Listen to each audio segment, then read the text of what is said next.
Alright. So I told a Facebook friend I'd do a video on how I tease feed. Because he's been struggling with one of his babies, and so I told him next time I fed that I would show him how it's done, or how I do it. And I mean, this may not work very well because we're hungry, but usually when they're like this, tapping that coil right there, and I'm trying to do this like while videoing through the camera, but sometimes tapping that first coil of the neck right there gets them to strike. I tap the tail because they caught a lure, so the point is whatever's food is gonna try and get that tail, thinking it's a worm or something. So basically I just try to mimic, a small animal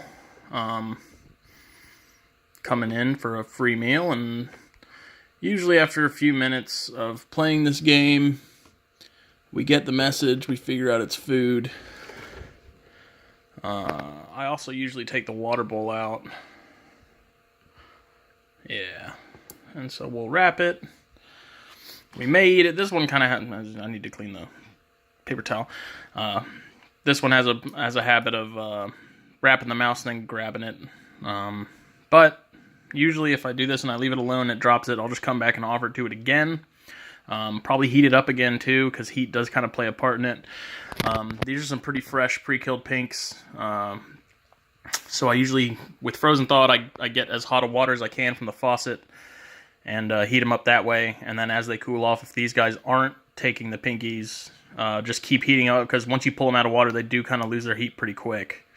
But usually once they kind of wrap it like this, especially this one in particular, we start mowing down on it pretty quick.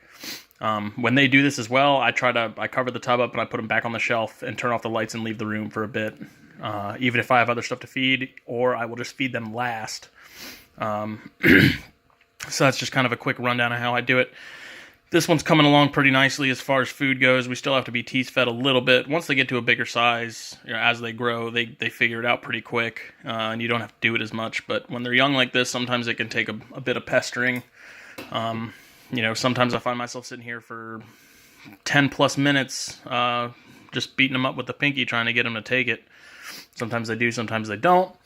The point is to just not get frustrated. It's incredibly frustrating, but you just gotta, call it a night and try again, 3 days later, 2 days later, whatever. And eventually they'll come around. But that's kind of just the basis of it. I hope it helps. Ashton, if you have any more questions, just let me know. Hit me up on Facebook or whatever. That's it. See you later.